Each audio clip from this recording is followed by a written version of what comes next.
इस प्लेलिस्ट को स्टार्टिंग से एंडिंग तो एक्सेस करना, ठीक है। अगर क्लास 11th क्लास 12th में हो तो तुम्हें पाइथन में इस कोर्स में तुम्हें पाइथन की सारी चीज़ें मिल जाएगी A to Z तक, तुम्हें कोई दिक्कत नहीं होगी, तो प्लेलिस्ट में बने रहना। चलो, सो वेलकम यू एवरीवन। आज से इस वीडियो में हमारी एक नई जर्नी स्टार्ट होने वाली है। मैं पाइथन इंस्टॉल करना तो तुम्हें नहीं सिखाऊंगा, वो तो तुम्हें बेसिक से आता है यार। सिंपली डाउनलोड करो, यहाँ सिंपली गूगल पे जाना, डाउनलोड पाइथन लिखना, डाउनलोड पाइथन, ठीक है, फॉर पाइथन, और उसके बाद जो यहाँ पे ये हमारा जो लिंक आ जाएगा पहला वाला, ठीक है, उस पर जाना और जाके मेरा नेट स्लो है, सो यहाँ जाना, यहाँ डाउनलोड कर लेना लेटेस्ट वर्जन जो भी है आपका, डाउनलोड हो जाएगा और इंस्टॉल कर लेना। तो कर ही लोगे आप, ठीक है। तो हम सिंपली चलते हैं पाइथन के अंदर। तो पाइथन आइडियली जो होता है वो हमें सिंपली 2 वर्किंग मोड देता है यूज़ करने को। तो सबसे पहला जो होता है हमारा शेल मोड होता है, ये शेल मोड। तो शेल मोड की खासियत क्या है कि हम कोई भी कोड यहाँ पर लिखेंगे, ठीक है, और उसका कोड का आउटपुट हमें तुरंत मिल जाएगा। उसके एक लाइन कोड जो भी कोड लिखना है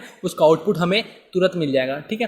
तो ये तो हमारे लिए अच्छी बात है, लेकिन इसमें प्रॉब्लम क्या है कि अगर हमें कोड को सेव करना हो, ठीक है, हम बड़े प्रोजेक्ट पे अगर काम कर रहे हैं, बड़ा कोड लिख रहे हैं, या फिर हम कोड अगर बाद में अभी आधा लिखा है, बाद में हमें चल उसको यूज़ करना है, तो यहाँ पे हम सेव करने का ऑप्शन भी नहीं मिलता है। तो हमें सेव कहाँ कर सकते हैं? तो सेव हम कर सकते हैं स्क्रिप्ट मोड में।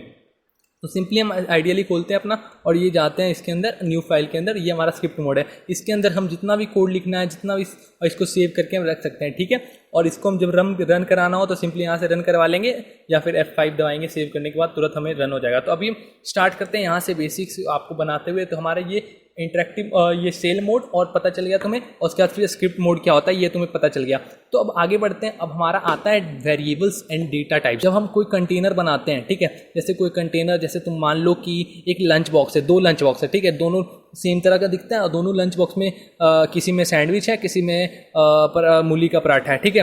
तो अब तुम लंच तो बंद है ऊपर से, तो तुम्हें कैसे पता चलेगा उस लंच के अंदर क्या है? या तो लंच खोल के, अगर मैं बोलूँ बिना खोले, तो तुम क्या करोगे? उसके ऊपर लेबलिंग कर दोगे, ठीक है, लेबलिंग कर दोगे।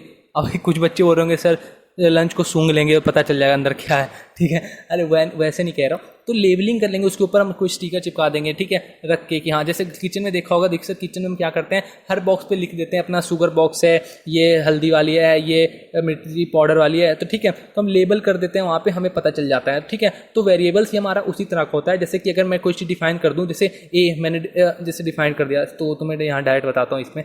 तो जैसे मैंने लिख दिया ए, ठीक है, ए इज इक्वल टू मैंने दे दिया 7। तो हमारा जो ए है एक बॉक्स है, ठीक है, इस बॉक्स के अंदर मैंने एक डेटा स्टोर कर दिया। क्या डेटा स्टोर किया? 7 डाल दिया उसके अंदर। तो अब ए जो है ना उस बॉक्स के अंदर 7 है, ठीक है। अब मैं चाहता हूँ नहीं, इस बॉक्स के अंदर मैं 7 नहीं 8 रखना चाहता हूँ, तो सिंपली मैं चेंज भी कर सकता हूँ, ए इक्वल टू मैं 8 लिख दिया। तो अब इस बॉक्स के अंदर हमारा 8 है। तो अब मैं चाहूँ देखना है मुझे क्या है इसके अंदर, तो एक प्रिंट मेथड होता है यार, मैं आगे भी बताऊंगा, लेकिन अभी देख लो, प्रिंट मेथड होता है। इसकी प्रिंट ए जब कराऊंगा ना, तो देखो जो पहले तो 7 डाले थे, लेकिन उस बॉक्स से फिर से अगर ए इक्वल टू 8 लिख दिया, तो मतलब उस बॉक्स में फिर से हम 8 डाल दिए। अभी जब इसको प्रिंट करूंगा तो देखो प्रिंट 8 आ गया, तो मतलब कि इस बॉक्स के अंदर 8 है, ठीक है। और तो भैया ये तुम्हें जानना है कि ये देखो कि इस डेटा हमारा जो वेरिएबल्स है वो क्या क्या हो सकते हैं। तो हम वेरिएबल जैसे ये अभी तो तुम्हें ABCD कुछ भी 9 7 8 ऐसे कुछ करके इसके अंदर मैं कुछ स्टोर कर दूं, ठीक है, हाँ, तो ये भी हो सकता है हमारा, ठीक है। हाँ देखो ये हो गया ना हमारा, ये भी सक्सेस हो गया। अगर नहीं होता कुछ भी है, अगर उल्टा पुल्टा एरर आ जाता है, जैसे ऐसे का इज इक्वल टू मैं 75 दे दूँ, ठीक, 95, देखो एरर आ गया यहाँ पर, इनवैलिड सिंटेक्स, ठीक है, हम ऐसा कुछ बना ही सकते हैं। तो हम कैसा वेरिएबल्स रख सकते हैं? तो जैसे कि यार देखो, जो मैं बता रहा हूँ ध्यान से देखना। एक एक्सेप्शन याद रख लो कि कोई भी अंडरस्कोर से स्टार्ट होने वाला, ठीक है, अंडरस्कोर से स्टार्ट होना, जैसे अंडरस्कोर मैं तुम्हारा नाम देता हूँ XYG, ठीक है, underscore XYG is equal to name, ठीक है, हाँ दे दिया। तो अब देखो ये एरर नहीं आया, तो ये हम इसको एक्सेप्शन है, इसको दे सकते हैं, ठीक है।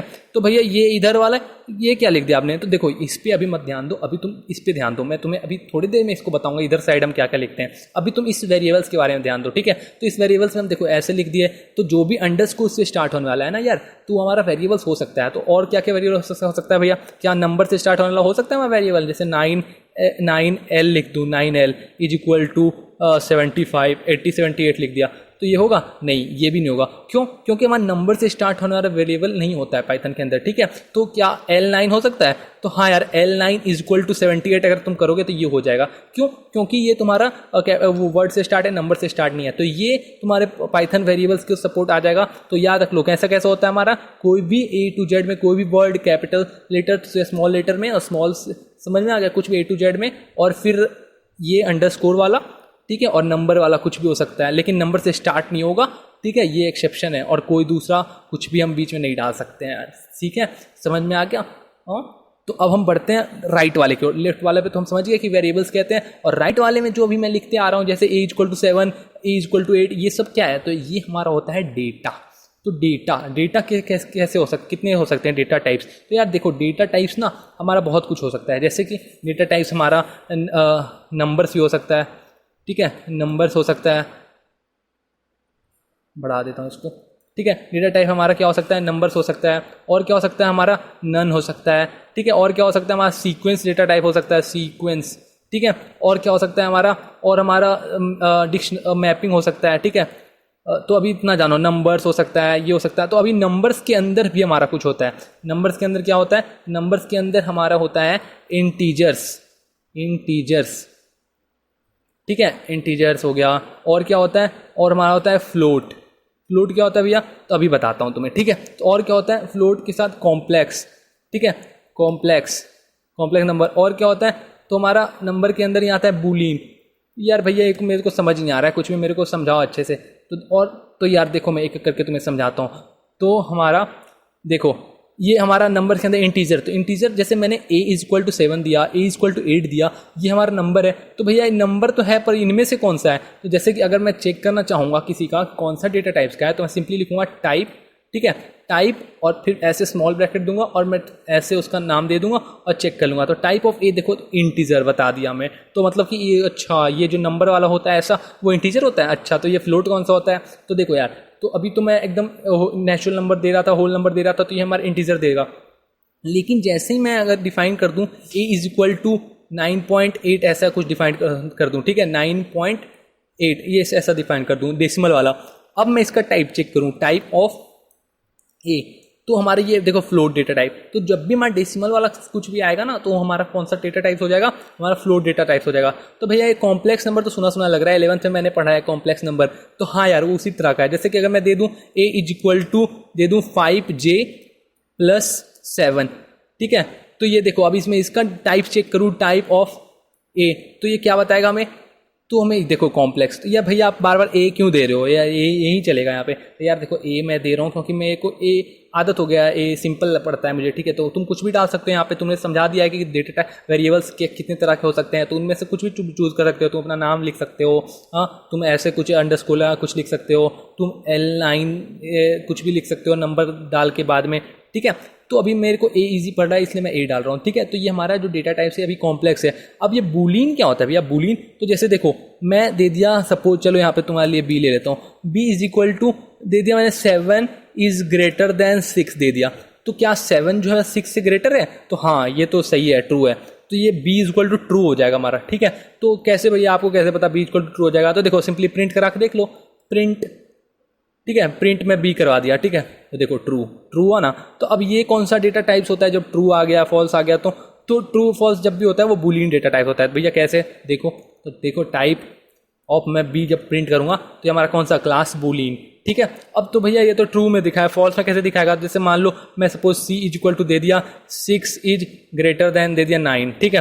हाँ, अब मैं इसका देख लूँ क्या होगा, प्रिंट करा के देख लो, ये प्रिंट C, तो देखो फॉल्स आ गया हमारा, क्योंकि 6 तो भाई 9 से बड़ा नहीं होता है। तो अब मैं इसका देखना चाहूँ कौन सा डेटा टाइप है, टाइप ऑफ C देखूँ, तो हमें सिंपली बता देगा कि ये बूलियन डेटा टाइप है। तो समझ गए कौन सा होता है ये? इंटीजर क्या होता है, फ्लोट क्या होता है, कॉम्प्लेक्स क्या होता है, बूलियन क्या होता है। तो भैया ये नन क्या होता है? मेरे को नन नहीं समझ आया। जैसे कि मैं जैसे कि तुम कंपनी का एम्प्लॉय है, ठीक है, वो कि क्या जॉब करता है तुम्हें अभी पता नहीं है, तो अभी तुम वहाँ पे लिख सकते हो जैसे कि राजू है, ठीक है, राजू = तुमने दे दिया नन, ठीक है, NONE, ठीक है। तो नन, देखो यार ये एक चीज़ याद रखना, पाइथन के अंदर नन ये हम कैपिटल से यूज करते हैं, और ट्रू और फॉल्स ये जो हम कैपिटल से यूज करते हैं। बाकी जितना भी चीज़ तुम्हें दिखेगा ना अभी तक 11th 12th के सिलेबस में, वो तुम्हें सब में स्मॉल लिखा हुआ ही दिखेगा। बट हमारा ट्रू फॉल्स और नन, ये जो होता है ना हमारा वो कैपिटल लेटर से स्टार्ट होता है, ठीक है। तो राजू इक्वल टू नन दे दिया। अगर मैं इसका टाइप चेक करूँ, टाइप ऑफ राजू, तो राजू भैया कौन से टाइप के हैं, तो राजू है हमारा नन टाइप के। तुम पता चल गया तुम्हें कि नन क्या होता है, वो क्या होता है, नन डेटा टाइप।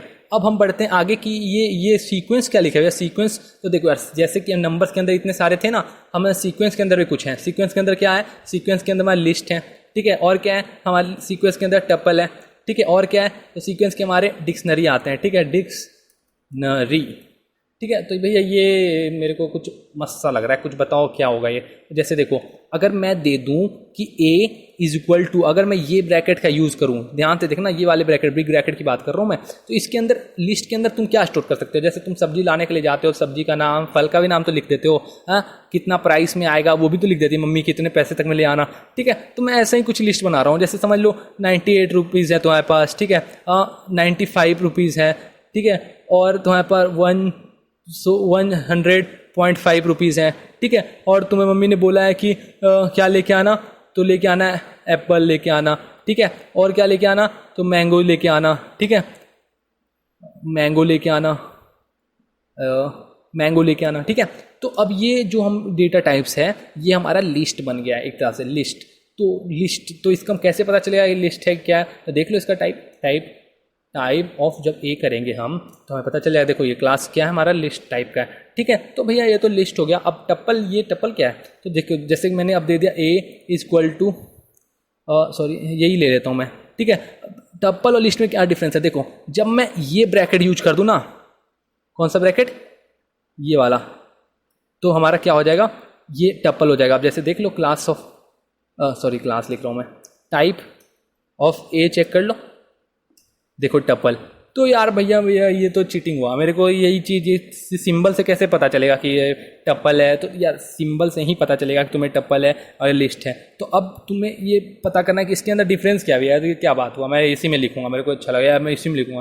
तो नहीं यार, जो हमारा जो टपल होता है ना, वो हमारा इम्यूटेबल होता है। वर्ड पे ध्यान देना, इम्यूटेबल क्या होता है, इम्यूटेबल मतलब कि अगर मैं चाहूँ कि नहीं भैया ये 95 मेरा गलती से लिख गया है, मैं इसको मिटाना है इसको, तो नहीं कर सकता। मैं चाहूँ कि यार नहीं, मेरे को ऐड करना है, मैंगो की जगह बनाना भी ऐड करना है, और भी ऐड करना है, एप्पल, पाइनएप्पल, ठीक है, तो नहीं कर सकता मैं कुछ भी ऐसा, ठीक है। क्यों, क्योंकि ये हमारा इम्यूटेबल है। इम्यूटेबल इन सेंस किसको मैं चेंज नहीं कर सकता, एक बार बन गया तो ये फिक्स हो गया, कांस्टेंट समझ लो उस तरह से। हमारा लिस्ट जो होता है वो होता है म्यूटेबल, मतलब मैं चाहूँ तो 95 को 96 कर सकता हूँ, एप्पल को डिलीट कर सकता हूँ, इसके अंदर मैंगो ऐड कर सकता हूँ, कुछ भी ऐड कर सकता हूँ, लिस्ट में ये कोई दिक्कत नहीं है। बट हमारा ये टपल में ये चीज़ नहीं कर सकते हैं, ठीक है। अब समझ में आ गया, क्लियर आ गया, डिफरेंस आएगा, बता दोगे। अब डिक्शनरी की ओर बढ़ते हैं। डिक्शनरी क्या होता है कि जैसे यार मैं डिक्शनरी, अब देखो ये ब्रैकेट यूज़ कर लिया, big bracket, small bracket use कर लिया, अब कौन सा ब्रैकेट बच गया, तो कर्ली ब्रैकेट बच गया। जैसे ये ब्रैकेट को जब भी यूज करेंगे तो पता चल जाना चाहिए हमारा डिक्शनरी है, ठीक है। अब इसके अंदर क्या, जैसे कि मान लो कि तुम्हारे स्कूल में तुम्हारा कोई दोस्त है, ठीक है, तुम्हारा कोई दोस्त है ABC, ठीक है, ABC तुम्हारा कोई दोस्त है, उसने कितने मार्क्स लाए, 98, ठीक है। तो भैया ये क्या होता है, हमारा जो डिक्शनरी होता है ना, वो की वैल्यू फैक्टर होता है। की, हमारा की क्या है, अभी यहाँ पे तुम्हारे दोस्त का नेम है, उसने कितने मार्क्स लाए, ये हमारा वैल्यू है। तो की वैल्यू पेयर में चलता है हमारा डिक्शनरी। तो हमने ABC डिफाइन किया, उसने कितने मार्क्स लाए, 98। अब ठीक है, अब तुम XYZ हो, ठीक है, XYZ, तुमने कितने मार्क्स लाए, तुमने लाए 100, तुम पढ़ने में तेज निकले, ठीक है। तो ये हमारा क्या हो गया, डिक्शनरी हो गया। अब मैं इसका टाइप चेक करना चाहूँ, टाइप ऑफ ए, तो ये हमारा क्या होगा, डिक्शनरी, ठीक है। तो इसके बारे में और डिटेल में आगे पढ़ेंगे यार, अभी बस मैं तुम्हें डेटा टाइप्स बता रहा हूँ, कितने तरह के डेटा टाइप्स होते हैं। तो यार तुम नोट कर लेना, इतने डेटा टाइप्स होते हैं, ठीक है। और मैं यहाँ पे तुम्हें एक हो सकेगा तो इमेज लगा दूंगा, जिसमें तुम्हें बता दूंगा डेटा टाइप्स कितने तरह के होते हैं। तो अब आगे बढ़ता हूँ, ठीक है। अब तुम यहाँ तक नोट कर लेना, ठीक है। सो यार अभी तक हमने देखा कि डेटा टाइप्स और वेरिएबल्स कैसे डिफाइन करते हैं। अब पाइथन के अंदर हमें देखना है कि हमारा ऑपरेटर्स क्या होता है। ऑपरेटर्स यार एक ऐसा चीज़ है जिससे हम प्रोग्रामर्स जो हैं डेटा को मैनिपुलेट कर सकते हैं। मैनिपुलेट इन द सेंस कि डेटा के साथ खेल सकते हैं, मतलब कि डेटा के साथ, मतलब ये नहीं गलत वे में नहीं, मतलब डेटा का यूज़ करके हम यूज़र को कुछ अच्छा एक्सपीरियंस प्रोवाइड कर सकते हैं। तो हमारे कितने तरह के होते हैं ऑपरेटर्स, तो ठीक है। तो ऑपरेटर्स देखो यार, ऑपरेटर्स हमारे जैसे कि अभी 12th तक हमें ये इन चार के बारे में जानना है। Arithmetic operators, assignment operator, relational या फिर कंपैरिजन ऑपरेटर और लॉजिकल ऑपरेटर्स, ठीक है। तो हम सबसे पहले देखते हैं arithmetic operators. Arithmetic in the sense कि मैथमेटिकल टर्म्स कुछ लग रहा है, तो हाँ एकदम वैसा ही है। जैसे कि अगर मेरे को कुछ ऐड करना हो तो सिंपल हम 3+4 सिंपल ऐसे अगर हम करेंगे, ओहो 3+4 5, ठीक है, तो 8 दे देगा। अगर मेरे को सब्सट्रैक्ट करना है 5-3 तो ऐसे करूँगा, सिंपल सब्सट्रैक्ट हो जाएगा। अगर मेरे को मल्टीप्लाई करना है तो 5 इंटू करूँगा, 5 इंटू 5 मेरे को करना है सपोज, तो मैं 25 करूँगा, हो गया, ठीक है। अगर मेरे को डिवाइड करना है तो 5 ये, ठीक है, 5 इंटू जैसे सपोज 10 डिवाइड बाई मेरे को 2 करना है, तो देखो ये, अरे तो ये 5.0 कैसे आ गया? तो ये हमारा जब भी हम ऐसे डिवाइड करते हैं ना तो हमें क्या देता है, एक फ्लोट नंबर देता है। फ्लोट पढ़ाएं बताया है अभी तुम्हें फ्लोट क्या होता है, डेसिमल वाला नंबर। तो यार नहीं, मेरे को इंटीजर चाहिए, नंबर चाहिए मेरे को, तो सिंपली ऐसे इसको डबल स्लैश से डिवाइड कर देना 2, तो तुम्हारा 2, तो अब देखो 5 आ जाएगा तुम्हारा, ठीक है। तो अच्छा ये सिर्फ इतने ही होते हैं? तो नहीं यार, और भी होते हैं। तो और कौन से होते हैं? जैसे कि अगर मेरे को किसी का रिमाइंडर पता करना हो, जैसे कि अगर मैं 6 को अगर मैं डिवाइड करूँ 4 से, ठीक है, तो मेरे को क्या रिमाइंडर मिलेगा? तो जैसे 6 को अगर 4 से डिवाइड करता हूँ तो 4 1 ज़ा 4 और मेरे रिमाइंडर बच गया 2, तो हमारा 2 आउटपुट आ जाएगा। तो भैया और अच्छे से समझाओ, मेरे को समझ नहीं आया। जैसे मान लो 15 है, उसको मैं अगर डिवाइड करता हूँ, ठीक है, किससे, जैसे 15 है उसको मैं डिवाइड करता हूँ मान लो 4 से, ठीक है, तो हमारा क्या रिमाइंडर आएगा? तो जैसे 4 से अगर मैं डिवाइड करता हूँ तो 4 3 ज़ा 12 और फिर से रिमाइंडर वहाँ 2 आ गया, तो नहीं तो कुछ अलग डिफाइंड 6 के करता हूँ, ठीक है, 6 2 ज़ा 12, हमारा रिमाइंडर क्या है 3, तो देखो 3 रिमाइंडर आ गया, ठीक है। तो और क्या होता है भैया इसमें? मेरे को अच्छा लग रहा है, मेरे को और बताओ और क्या कर सकता हूँ? मैथ की सारी चीज़ें कर सकता हूँ, मैं पावर लगा सकता हूँ इस पर, ठीक है। तो अगर तुम चाहते हो कि पावर लगाना, देखो तो 9 पे अगर मैं चाहूँ कि पावर लगा दूँ, जैसे मान लो 9 to the power 3 कर दूँ, तो हम क्या 7229 होगा? तो नहीं विश्वास है तो 9 इंटू 9 करो, इसको फिर 81 को फिर 9 से मल्टीप्लाई करो, 729 आ गया तुम्हारा 729, ठीक है। तो अगर मैं चाहता हूँ भैया नहीं, मैं डिवाइड करना चाहता हूँ, तो जैसे 9 है उसको मैं उसके ऊपर पावर रखना चाहता हूँ नेगेटिव में कुछ, तो वो काम करेगा? जरूर करेगा। जैसे 9 to पावर देखो आ गया, अगर तुम इसको करके देख लेना तुम्हारा कैलकुलेशन एकदम एग्जैक्ट बताएगा, क्योंकि यार ये कंप्यूटर है, कंप्यूटर गलत नहीं बोलता। तो ये हमारे अरिथमेटिक ऑपरेटर्स थे, ठीक है। तो भैया और जो ऑपरेटर्स है यार, असाइनमेंट ऑपरेटर, ये क्या है असाइनमेंट ऑपरेटर? तो असाइनमेंट मतलब असाइन करना, असाइन, ठीक है, असाइनमेंट असाइन करना, असाइन जैसे डब्ल्यू बोल रहा हूँ मैं, इक्वल टू, ठीक है, इक्वल टू को हम असाइन करना बोलते हैं ना। जैसे ए इक्वल टू मैंने लिख दिया 5, तो ये क्या हो गया? असाइन हो गया ना असाइन। लेकिन मैं डेटा से असाइन कहाँ किया? मैं तो ये डेटा इसको डाला, अभी डेटा के साथ मुझे असाइन करना है। तो वैसे मैं लिख दूँ अगर a प्लस इक्वल टू मैं 5 दे दूँ, ठीक है, तो इसका मतलब जब भी ऐसा हो a प्लस इक्वल टू, इसका मतलब कि a is equal to a plus 5 जो मैंने दे रखा है, ठीक है। तो a प्लस इक्वल टू का मतलब समझ गए क्या होगा? हाँ, a प्लस इक्वल टू का मतलब होगा कि a में 5 जोड़ दो, ठीक है, a में क्या जोड़ दो? 5। तो यहाँ पे मेरे पास डेटा था a में 5 था, अगर मैं यहाँ पे 3 दे दूँ मतलब कि a में a equal to a plus 3 हो जाएगा। मतलब a है उसमें a जो भी डिफाइन कर रखा है पहले, उसमें से लास्ट जो हमने दिया है यहाँ पे उसको ऐड कर दो। तो हमारा 5 था पहले से, उसमें 3 अगर ऐड कर देंगे तो हमारा क्या हो जाएगा? जैसे मैं प्रिंट करूँ a को, ठीक है, a, तो हमारा a क्या होगा? 8।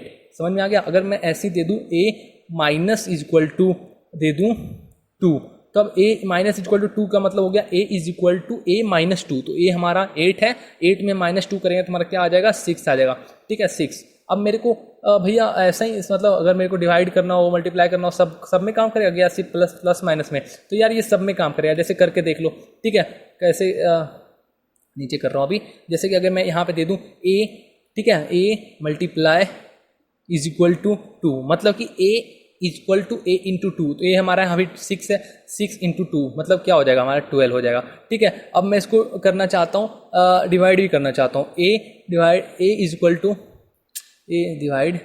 इक्वल टू मैं 12 है उसको मैं डिवाइड करना चाहता हूँ 2 से, ठीक है। तो अगर मैं a प्रिंट कराऊँ तो 6.0 आएगा, क्योंकि ये वाला सिंबल हमारा फ्लोट देता है। अगर मैं इसको a, ठीक है, मॉडुलस ये इसको क्या बोलते हैं? फ्लोट डिवीजन, ठीक है, क्या बोलते हैं? फ्लोट डिवीजन पाइथन में, ठीक है, इसको बोलते हैं सिंपली डिवाइड करना, इसको फ्लोट डिवीजन, ठीक है। तो इक्वल टू अगर मैं 2 दूँ तो हमारा क्या दे? इक्वल टू अगर मैं 2 दूँ तो हमें सिंपली क्या देगा? ये प्रिंट करना पे 3, ओ क्यों दिया था? ओ क्योंकि ये 6.0 था, ठीक है, 6 पहले से फ्लोट था, फ्लोट को मैंने फिर से डिवाइड किया तो फ्लोट ही आ गया, ठीक है। तो अगर जैसे कि मैं अब जैसे b इज इक्वल टू मैं दे दूँ 12, ठीक है। अब मैं इसको प्रिंट कराता हूँ, b float division is equal to मैं 2 करूँ, ठीक है। अब मैं b प्रिंट कराऊँ, देखो अब 6 आ गया, ठीक है, क्योंकि यहाँ पे पहले से फ्लोट था, फ्लोट को डिवाइड कराया तो सेम फ्लोट में ही आ गया, ठीक है। तो ये समझ गए। अब मेरे को करना है कि इसका रिमाइंडर एक्सपोनेंट चेक करना है, जैसे b, ठीक है, b exponent is equal to 2, मतलब कि जो b इज इक्वल टू, मतलब इसका मतलब ये हुआ b exponent 2 is equal to 2, इसका मतलब ये हुआ कि b is equal to b to the power 2, ठीक है। समझ गए क्या कहना चाह रहा है? हाँ, तो यहाँ पे हमारा 6 है, इसके पावर 2 हो जाएगा, तो मेरे क्या हो जाएगा, अगर मैं b प्रिंट कराऊँ तो 36 हो जाएगा, ठीक है। समझ में आ गया? ये हमारा होता है असाइनमेंट ऑपरेटर्स। तो भैया अर्थमेटिक ऑपरेटर समझ गया, असाइनमेंट ऑपरेटर समझ गया, ठीक है। अब ये हमारा जो रिलेशनल और कंपैरिजन ऑपरेटर है, ये क्या होता है? ये तो मुझे लग रहा है ऐसे कंपेयर करने वाला। तो हाँ यार ठीक है, नाम से ही पता चल जाता है, इतना ईजी हमारा पाइथन लैंग्वेज, ठीक है। तो जैसे अगर मैं यहाँ पे तुम्हें लिखूँ कि x इज इक्वल टू 5, ठीक है, और मैं लिखूँ कि y is equal to also 5, ठीक है। तो अगर मैं यहाँ पे कंपेयर कराना चाहूँ x double is equal to y, मतलब डबल इज इक्वल टू का मतलब हुआ कि ये कंपेयर करेगा, चेक करेगा। इज इक्वल टू से हम असाइन करते थे, इसके अंदर इसको कुछ नाम दे देते थे, इसके अंदर कुछ स्टोर कर देते थे, x इक्वल टू 5 इसके अंदर डाल दिए, but x double is equal to y में ये दोनों को कंपेयर करेगा, क्या ये दोनों सेम है? अगर सेम है तो हम ट्रू देगा, अगर सेम नहीं होता तो फॉल्स देता। जैसे कि अगर मैं z is equal to 6 define कर दूं और मैं अब चेक करूं x double is equal to z दे दूं, तो क्या ये सेम है? तो नहीं, ये फॉल्स है। समझ में आ गया? तो ये हम इक्वलिटी को चेक करता है। अब मैं अगर ऐसा कर दूं x not is equal to मैं कैसे डिफाइन करते हैं? ये exclamation mark is equal to, इसलिए हमारा नॉट इज इक्वल टू अगर ये y है तो देखो फॉल्स, क्योंकि x इक्वल टू वाई है, हमारा x भी 5 है, y भी 5 है, नॉट इज इक्वल टू ये कंपेयर कर रहा है, क्या ये दोनों बराबर नहीं है? तो नहीं भाई, ये तो बराबर है, तो ये फॉल्स हो गया स्टेटमेंट, ठीक है। अब हमारा जो लेस देन, ग्रेटर देन, ये ग्रेटर देन इक्वल टू, ये भी इसी में आता है। जैसे कि मैं चेक करना चाहता हूँ क्या x जो है वो ग्रेटर देन z है, लेस देन z है, तो हाँ ये ट्रू, क्योंकि x जो हमारा 5 है और z हमारा 6 है, तो x हमारा z से छोटा है, तो हमारा यहाँ ये तो हमारा ट्रू हो गया। तो हमारा ऐसे ही ग्रेटर दैन, लेसर दैन, सब कुछ ऐसे ही चेक होता है। तो ये हमारा आ गया कंपैरिजन ऑपरेटर्स के अंदर। अब लॉजिकल ऑपरेटर्स क्या होता है भाई? तो लॉजिकल ऑपरेटर्स के अंदर हमारे आते हैं, जैसे कि देखो लॉजिकल ऑपरेटर्स के हमारे अंदर आते हैं नॉट, ठीक है, एंड और, ठीक है, ये तीनों आते हैं। तो भैया इसका थोड़ा यूज समझा, मेरे को समझ नहीं आ रहा। अब मैं जैसे कि x लिख दूं यहाँ पे नॉट, ठीक है, not x is greater than y ऐसे दे दूं, ठीक है। अब मैं इसको प्रिंट कर रहा हूँ, तो क्या ये नॉट ये ट्रू है? जैसे अब ये इसको चेक करेगा क्या ये नहीं है, जैसे x is greater than y, x हमारा 5 है और हमारा y भी 5 है, तो ये तो इक्वल होना चाहिए था, यहाँ पे ग्रेटर दे दिया, ठीक है। तो यहाँ पे ये फॉल्स आता, बट मैंने इसको नॉट डिफाइन कर दिया है, तो वो मतलब उसको कॉन्ट्राडिक्ट कर देगा, मतलब इस ट्रू यहाँ पे फॉल्स को कॉन्ट्राडिक्ट, नॉट फॉल्स मतलब कि ट्रू, ठीक है। अगर मैं यहाँ पे लिखता कि not x is equal to z, ठीक है, तो x इक्वल टू z हमारा false, sorry x greater than equal to होगा, ठीक है, लेस देन इक्वल टू में दे रहा हूँ, ठीक है। अब यहाँ पे चेक करेगा तो फॉल्स, क्यों? कि जो हमारा x है 5 है, ठीक है, और z हमारा 6 है, तो क्या हमारा x और लेस देन इक्वल टू है? हाँ ये ट्रू है, बट इसको ट्रू को नॉट कर दो, नॉट ट्रू, मतलब कि हमारा नॉट ट्रू क्या होगा? फॉल्स होगा। समझ गए हो कि नॉट का यूज़ क्या है? अब जैसे देखो एंड का यूज़ क्या होता है? तो एंड जो होता है ना, जब दो स्टेटमेंट को चेक करना है, जैसे कि मान लो a is 4 is greater than 4 is greater than 2 है, ठीक है, एंड 3 इज ग्रेटर देन 2। अगर ये दोनों स्टेटमेंट अगर ट्रू होगा तब ये ट्रू प्रिंट करेगा, ठीक है। एंड में दोनों कंडीशन ट्रू होगा तभी ट्रू प्रिंट करेगा, बट अगर एक भी फॉल्स हो गया तो फॉल्स प्रिंट कर देगा। बट और जब हम यूज़ करते हैं, जैसे कि अभी मैं यहाँ पे दिखाता हूँ तुमको, और जब यूज करते हैं 5 इज ग्रेटर देन 2, ठीक है, और ठीक है, और 5 इज लेस देन 3। तो देखो ये कंडीशन हमारा फॉल्स है बट ये कंडीशन ट्रू है, बट यहाँ प्रिंट क्या करेगा, ट्रू। ठीक है, बट एंड के केस में ये नहीं होगा। एंड के केस में अगर मैं ये वाला फिर से प्रिंट करूँ एंड लगा के, ठीक है, एंड लगा के, तो ये हमारा फॉल्स दे देगा। क्यों? क्योंकि ये कंडीशन तो ट्रू है बट ये हमारा फॉल्स है। एंड में हमें दोनों ट्रू होना चाहिए और में एक भी ट्रू होगा तो चलेगा। ठीक है, एंड और गेट वाला तो तुम्हें पता ही होगा, सिस्टम 11th में पढ़ी रखे होगे। ठीक है, नहीं पढ़े होगे तो मेरे को कमेंट कर देना, मैं तुम्हें कमेंट में समझा दूंगा। ठीक है, अब हम आगे बढ़ते हैं। ठीक है, तो आगे बढ़ने से पहले जाओ लाइक करो चैनल को और सब्सक्राइब करो और कमेंट करो तुम्हें वीडियो पसंद आ रही है कि नहीं। अब आगे बढ़ते हैं। ठीक है।